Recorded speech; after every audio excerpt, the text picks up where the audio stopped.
সম্মানিত ভিউয়ার্স, আসসালামু আলাইকুম। আপনারা বলেছিলেন কমেন্টে যে ভাইয়া একটা 3 ল্যান্ডিং সিঁড়ির সম্পূর্ণ রড সিমেন্ট এর হিসাব এবং কত ফিট জায়গার মধ্যে একটা 3 ল্যান্ডিং সিঁড়ি করানো সম্ভব সেটার একটা ভিডিও চাই। তো আজকে আপনাদের সেই কমেন্টের জন্যেই এই ভিডিওটার আয়োজন। আমাদের এই 3 ল্যান্ডিং সিঁড়িটা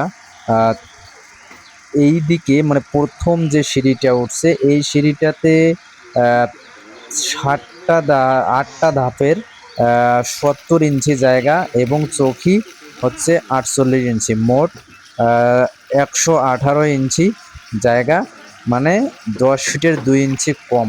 প্রথম যে সিঁড়িটা উঠছে এই সিঁড়িটা 10 ফিট 2 ইঞ্চি কম। আবার এইদিকে 4 ফিট নিচের চৌকি এবং উপরের চৌকি 4 ফিট, মোট 8 ফিট এবং মাঝখানে হচ্ছে 30 ইঞ্চি জায়গা, তার মানে 10 ফিট 6 ইঞ্চি। এই দিকে আমাদের এই সিঁড়িটা প্রায় 10 ফিট বাই 10.5 ফিট জায়গার মধ্যে এই সিঁড়িটা, এবং রডের হিসাবটা আপনাদেরকে আমি দিয়ে দিচ্ছি। আমাদের এই 3 ল্যান্ডিং সিঁড়িটাতে রড লেগেছে প্রায় 300 কেজি। এর চেয়ে কম বেশ আপনাদের ক্ষেত্রে হতে পারে, কারণ আমাদের এই সিঁড়িটা একটু বড় সাইজের। এই সিঁড়িটা প্রায় ধাপ আছে হচ্ছে 44 ইঞ্চি এবং চৌকিগুলো আমাদের 4 ফিট 4 ফিট করে।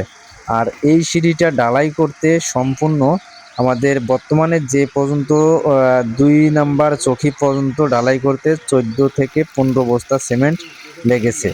আপনাদের ক্ষেত্রে একটু কম বেশ হতে পারে যদি আপনাদের সিঁড়িটা একটু সাইজে কম বেশ থাকে। তো এই হচ্ছে আমাদের আজকের এই সিঁড়ির সম্পূর্ণ হিসাব। রড 300 কেজি এবং সিমেন্ট লেগেছে 14 বস্তা। এটাই হচ্ছে আমাদের আজকের এই সিঁড়ির হিসাব। তো আপনারা ভিডিওটা ভালো লেগে থাকলে অবশ্যই লাইক কমেন্ট শেয়ার করবেন, আর সিঁড়ি সম্পর্কে কোনো কিছু প্রশ্ন করে থাকলে অবশ্যই